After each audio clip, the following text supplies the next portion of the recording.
de BCI Corporate and Investment Banking presentan Mirada Financiera. La periodista Paulina Yarur analiza los principales hechos que mueven a los mercados financieros de Chile y el mundo.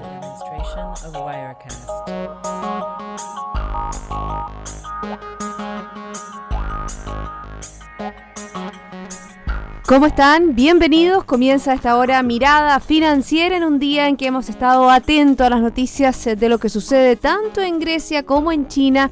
A nivel local hemos tenido noticias sobre el IPC, un IPC que fue más alto de lo esperado, un 0,5%. También un día donde, por ejemplo, en Europa las bolsas rebotaron, cerraron en azul. Vamos a ver un poco, vamos a revisar cómo han estado los mercados. Partimos con el Asia.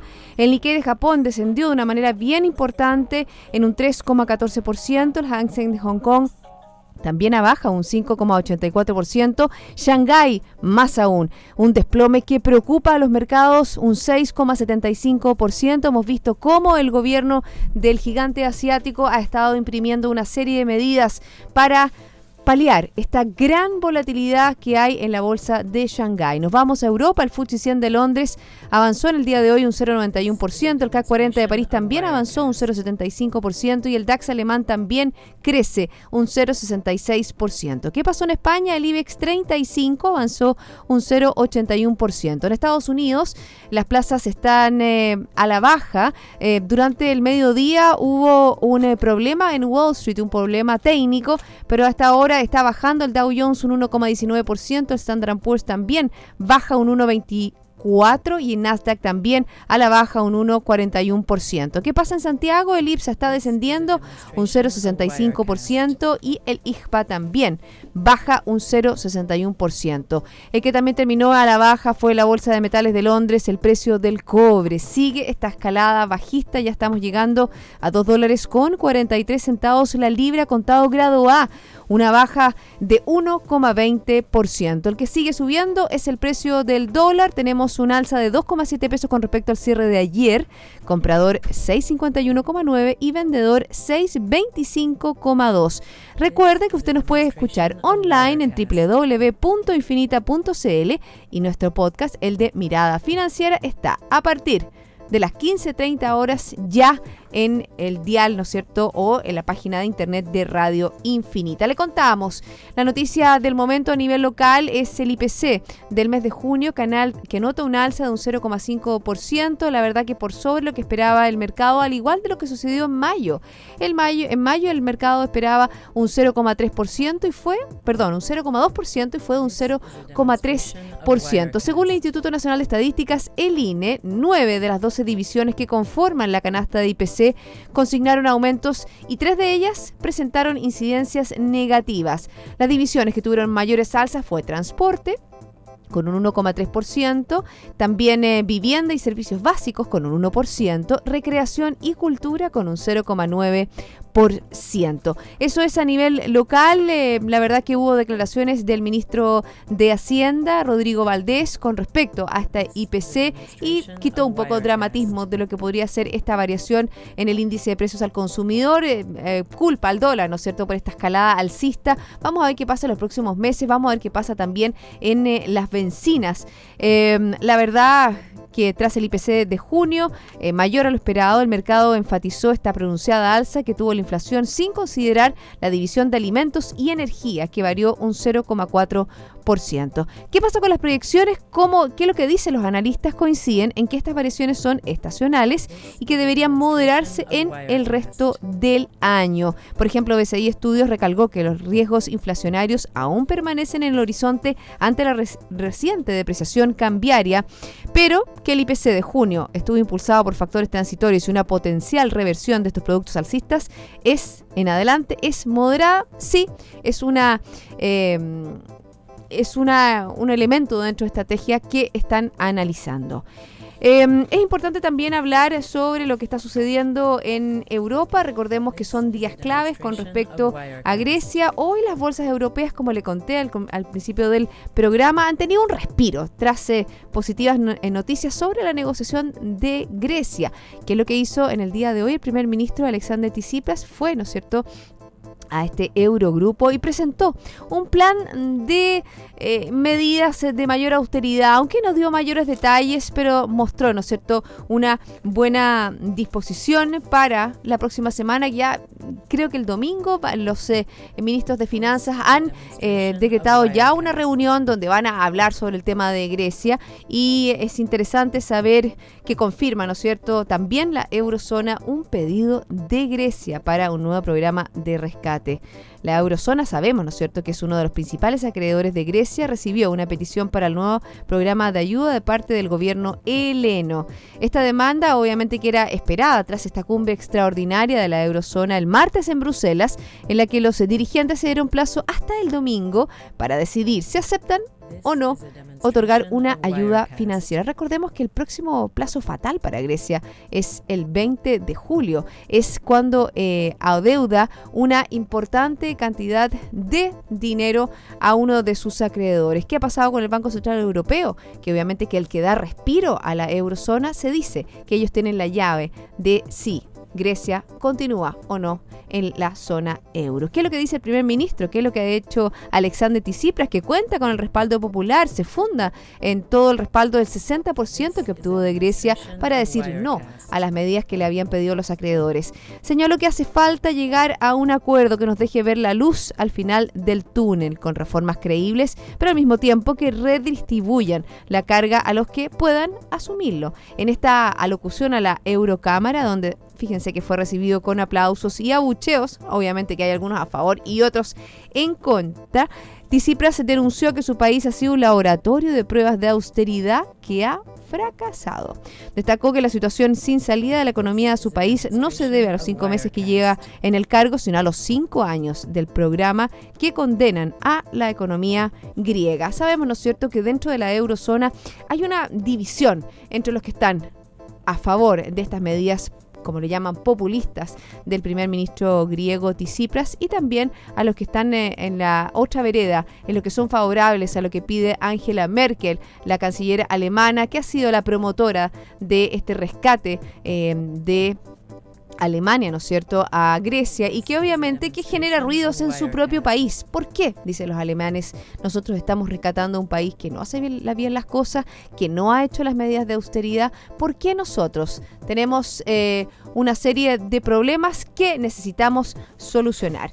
Vamos, por ejemplo, también a otra noticia que ha estado marcando la agenda económica. Tiene que ver, ¿no es cierto?, con China. Las bolsas chinas siguen cayendo a pesar de la intervención del gobierno. Los mercados chinos vivieron una nueva jornada de caídas a pesar de la importante intervención que hizo el gobierno de Shanghái en este Shanghai Composite, la bolsa china, que cerró hoy con un retroceso, ya lo decíamos al principio del programa, de 5,9%. Y obviamente que la volatilidad continúa en los mercados chinos y sugiere que las medidas anunciadas en los últimos días para apuntar a las bolsas no fueron suficientes.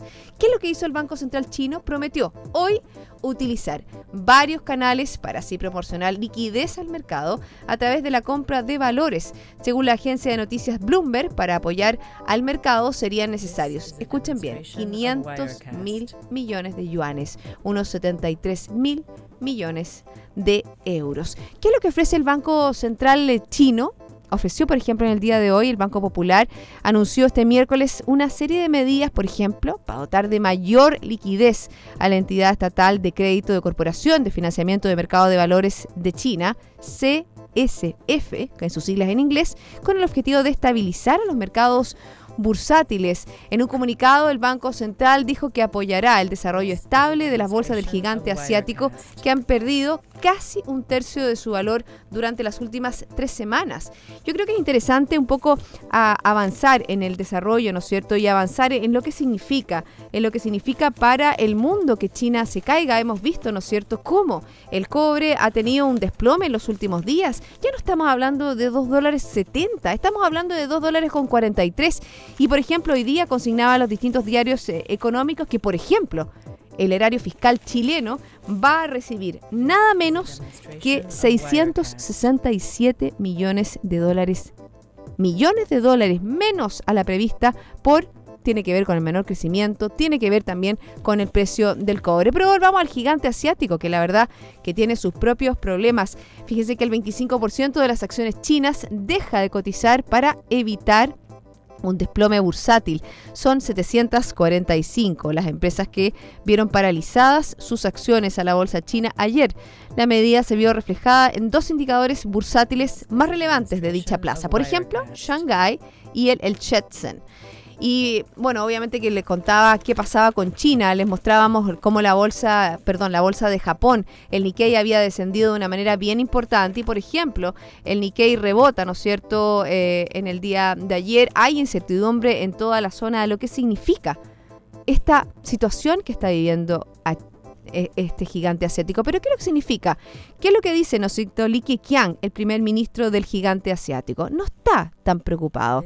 Dice que China, obviamente que está desarrollando una estrategia económica distinta. Está desarrollando una estrategia económica que pone el foco en su economía no ya en la inversión, sino que en el consumo. Y eso requiere un proceso. ¿Qué es lo que han dicho los organismos internacionales? Por ejemplo, el Fondo Monetario Internacional dio a conocer las perspectivas para la economía del gigante asiático. Espera una expansión de un 6,8% para este 2015. El gobierno dice que va a tener un 7% China y un 6,3% para el 2016. Sabemos, ¿no es cierto?, que una de las principales preocupaciones de este primer ministro chino, Li Keqiang, para este año es estimular la economía, y para eso, por ejemplo, se ha bajado el anclaje de los bancos, lo que tienen que tener para poder prestar dinero, se han bajado las tasas, se ha inyectado capital, pero ojo, que eso no ha sido capaz de enfrentar, ¿no es cierto?, un movimiento.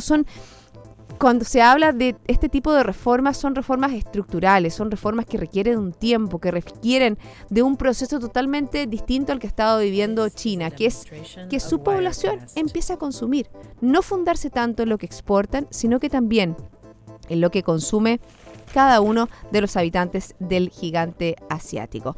Yo creo que es interesante mirar a futuro, yo creo que es interesante ver lo que sucede con el gigante asiático. Por supuesto que las autoridades chinas no lo van a dejar caer, eso es un hecho. Hemos visto, ¿no es cierto?, como cuando estos mini estímulos dicen vamos a crecer al 7% y el mini estímulo y llega, ¿no es cierto?, y llegan las cifras. Yo creo que es interesante para nuestro país saber qué es lo que está pasando con los commodities y obviamente que la crisis en Grecia, la crisis en China, esta revalorización que está teniendo el dólar afecta a los commodities y nosotros como chilenos estamos muy atentos a lo que sucede a nivel global.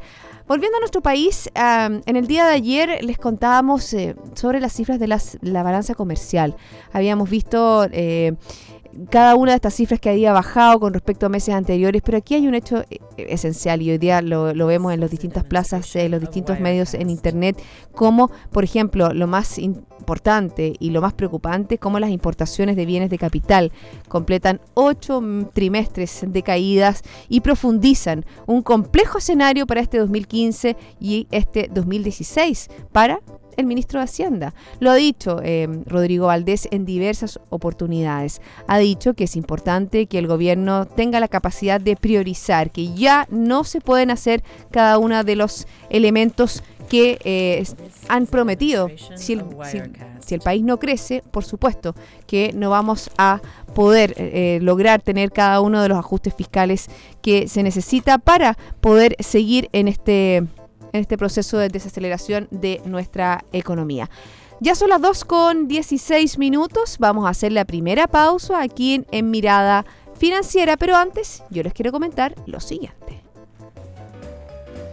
BCI Corporate and Investment Banking ofrece soluciones en corretaje de bolsa, Miami Branch, securitizadora, banca privada, sales and trading, finanzas corporativas y asset management a través de un solo ejecutivo de relación. Hacemos una pequeña pausa, pero luego hay más Mirada Financiera.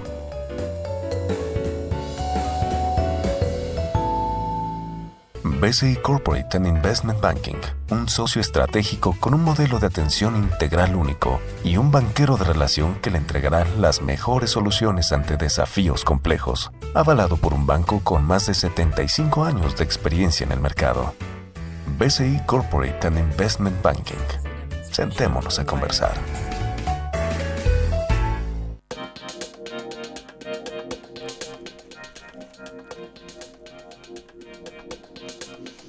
Ya estamos de vuelta. Yo les quiero comentar que en sus decisiones financieras BCI Corporate and Investment Banking está junto a usted con un modelo de atención integral único que aporta valor y una ejecución distintiva.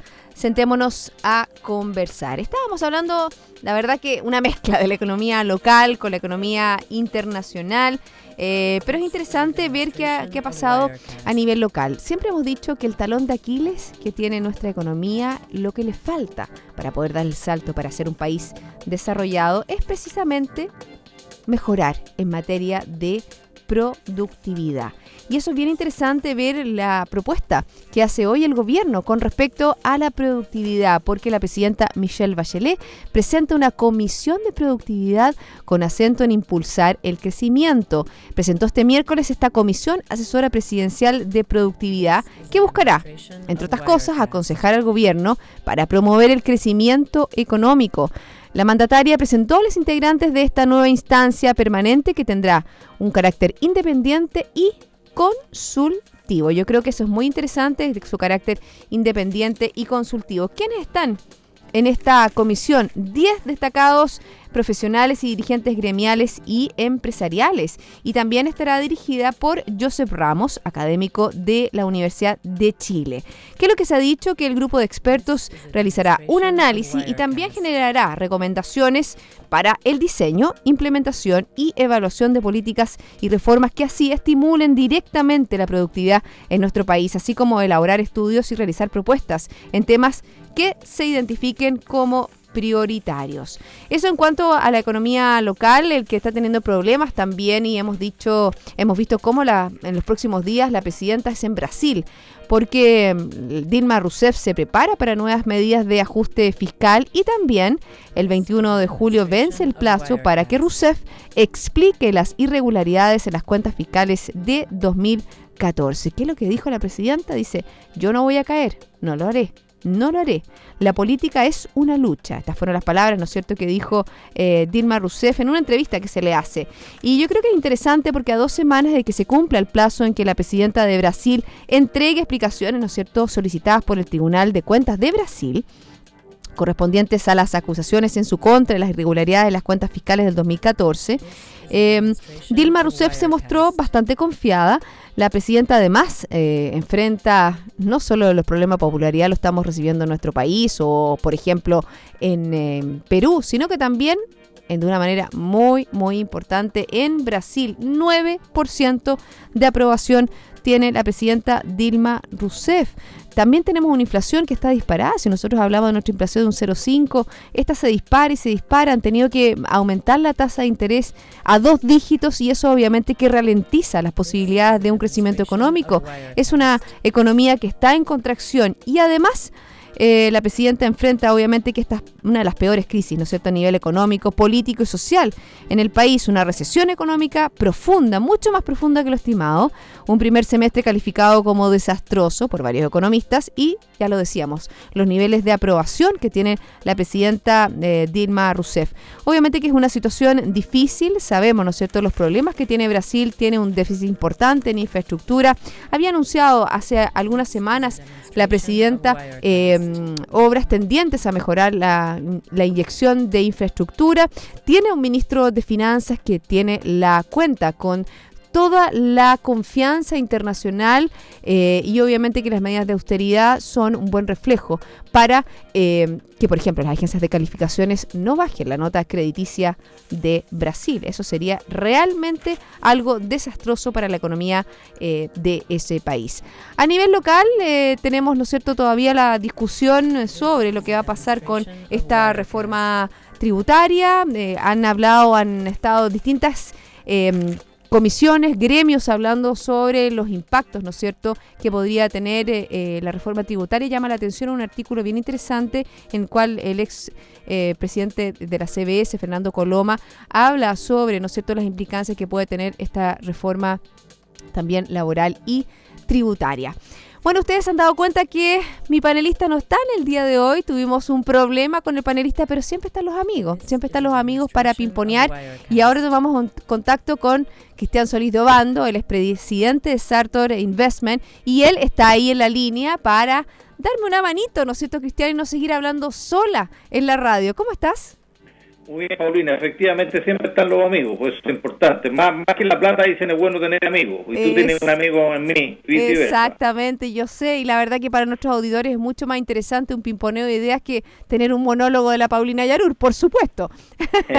Bueno, yo estaba hablando sobre nuestro país, la verdad que hoy día también estamos hablando sobre el IPC, también estábamos hablando de la situación en Grecia, sobre la situación en China, pero como este amigo se incorporó, le vamos a dar la pasada. ¿Qué te gustaría comentar? Porque tengo un montón de temas para comentar. Mira, Paulina, me gustaría comentarle a las personas que nos escuchan en tu programa, primero, muy brevemente, algo con respecto al tema chino, lo que está pasando con la bolsa en China hoy día, para refrescarle un poco el tema, y después podemos, si quieres, volver a lo que has comentado en Chile. Bueno, obviamente perdón, en el día yo les comenté ya a nuestros auditores previo a esta llamada telefónica, Cristian, sobre este desplome, ¿no es cierto?, que ha tenido la bolsa de Shanghái, sobre las medidas, ¿no es cierto?, que está teniendo el gobierno. Y me gustaría que me detallaras un poco eso. O sea, por ejemplo, no pueden vender las acciones, ha pedido que ciertas compañías compren acciones, no las pueden vender en un plazo para, obviamente, que bajar los niveles de volatilidad. ¿Por qué nos explicas esencialmente qué es eso, qué significa? Perfecto. Mira, primero ponerlo siempre en perspectiva para que la gente entienda. Las acciones habían subido, lo conversamos en tu programa también, del orden del 100% en el último mes, 2 meses.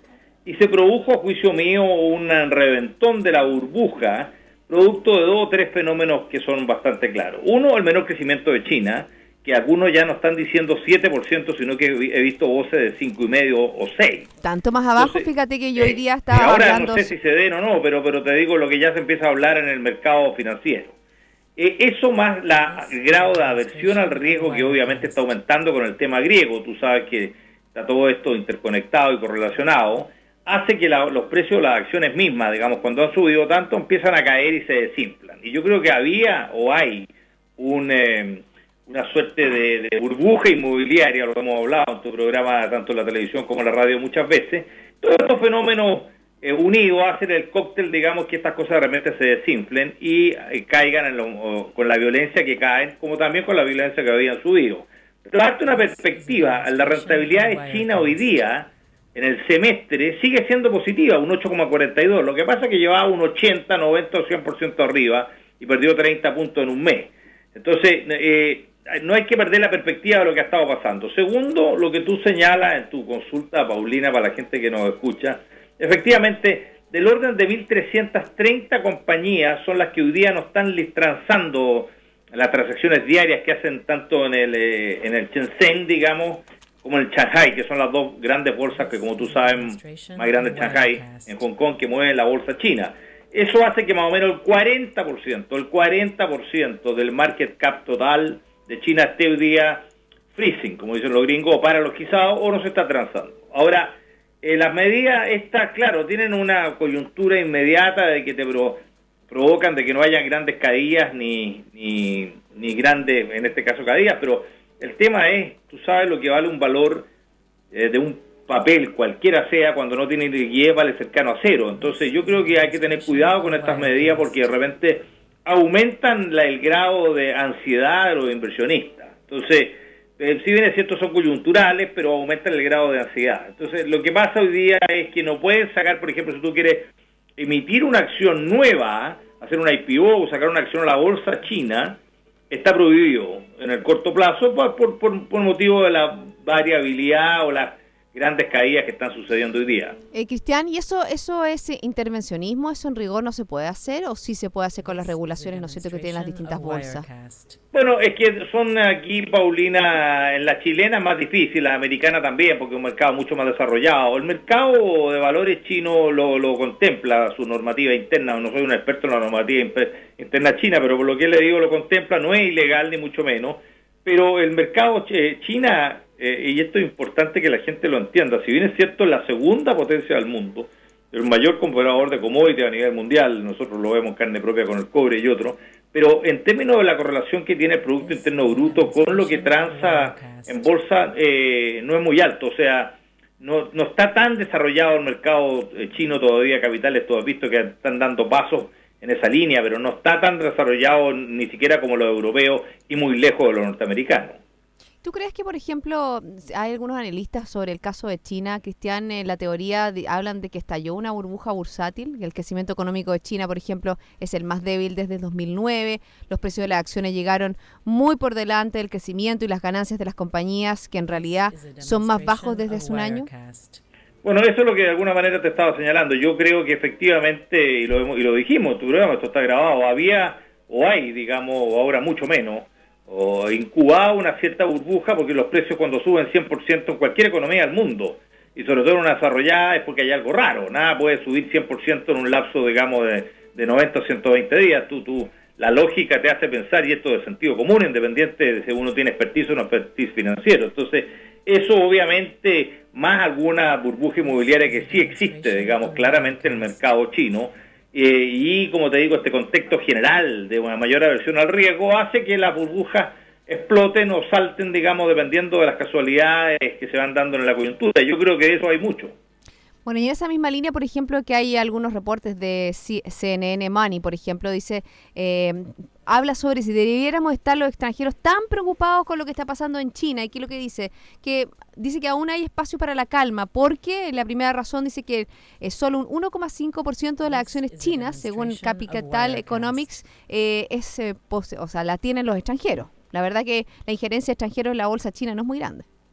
Es así, eso es lo que te señalaba. No es muy grande precisamente por lo mismo, porque de repente es mucho más difícil poder saber y tener una exactitud con respecto a la información. Lo hemos hablado también ahí, el releasing de la información que te dice la cifra. Es muy difícil de afuera tener una claridad total sobre eso, de manera que los inversionistas son pocos, el 1,5% es bajo, y yo creo que no va a tener mayores repercusiones, porque también hay que entender, Paulina, es importante, de que lo que te decía, la correlación financiera con el mundo real, productivo en el mundo, en general y específicamente, particularmente China, no es muy alto, de manera que la economía puede seguir creciendo, independiente del fenómeno, para que la gente entienda de que haya un pinchazo, por así decirlo, a una burbuja bursátil.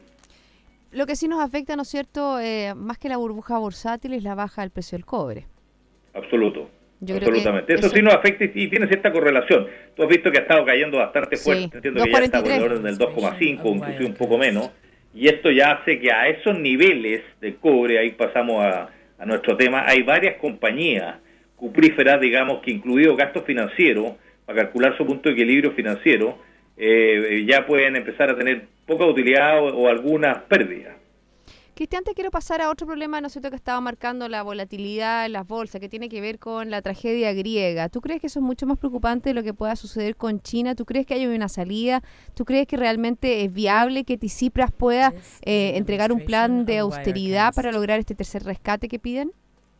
Mira, yo lo he dicho muchas veces, digamos, a mí no me cuadra ningún plan de austeridad que nos lleve aquí un write-off haircut, como le llaman los gringos, o sea, hablando en buen chileno, una reducción de tu pasivo. O sea, hecho aquí en algunas empresas, el caso de la Polar y otras, digamos, para que tengan continuidad, tú tienes que no pueden pagar con el flujo de caja normal que tiene ese país el nivel de deuda que tiene Grecia hoy día. O sea, a juicio mío, independiente de lo que sucede hoy día en la coyuntura, si no hay una quita, como llaman los argentinos, digamos, de la deuda, que son expertos en quita, digamos, hicieron la quita más grande del mundo, el 75% de los 100.000 millones de dólares lo hicieron en quita. Entonces, si no hay una quita de un 20-30%, según los cálculos que yo tengo, va a ser difícil, porque va a volver a caer en default o en problemas parecidos. Los mercados en esto se anticipan, y lo hemos dicho. Ahora, por otro lado, si tú no salvas a Grecia, también lo hemos planteado, aquí a juicio mío el problema más grave, el problema geopolítico, el problema que se va a acercar más a Rusia, el problema que está en la base de la OTAN. Entonces este es un cóctel bastante más complejo. Exactamente, es una tragedia, ¿no es cierto?, o un proceso que vamos a seguir viviendo durante toda esta semana, ¿no es cierto? Durante el fin de semana se van a reunir los ministros de la zona euro, y vamos a ver qué pasa si la próxima semana tenemos humo blanco con respecto a Grecia. Cristian, 1.000.000 de gracias por haberme ayudado en este programa. De nada, encantado, para mí es un placer. Bueno, y a todos ustedes, la invitación es que sigan Radio Infinita. Nosotros nos reencontramos mañana a las 2 de la tarde para dar una nueva mirada financiera.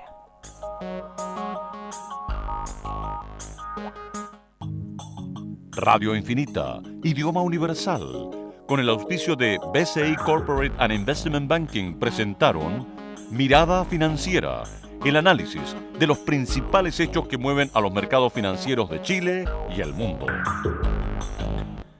Banco Security, buenos días. Buenos días. Don Manuel, dígame en qué le puedo ayudar. Te cuento, quiero que los ejecutivos de mi empresa puedan pagar con mayor facilidad. Para eso le puedo ofrecer nuestras tarjetas de crédito corporate. Y me sirven. Si también quiero... Pagar combustible o pasajes aéreos, por supuesto. Sí. Porque creemos en usted y en sus ganas de simplificar los gastos de su empresa. Qué bien. En Banca Empresas de Banco Security te apoyamos para que tus quiero terminen con un puedo. Banco Security, una empresa del Grupo Security. ¿Quieres? Puedes. En Infinita, indicamos la hora. 2 de la tarde, 32 minutos.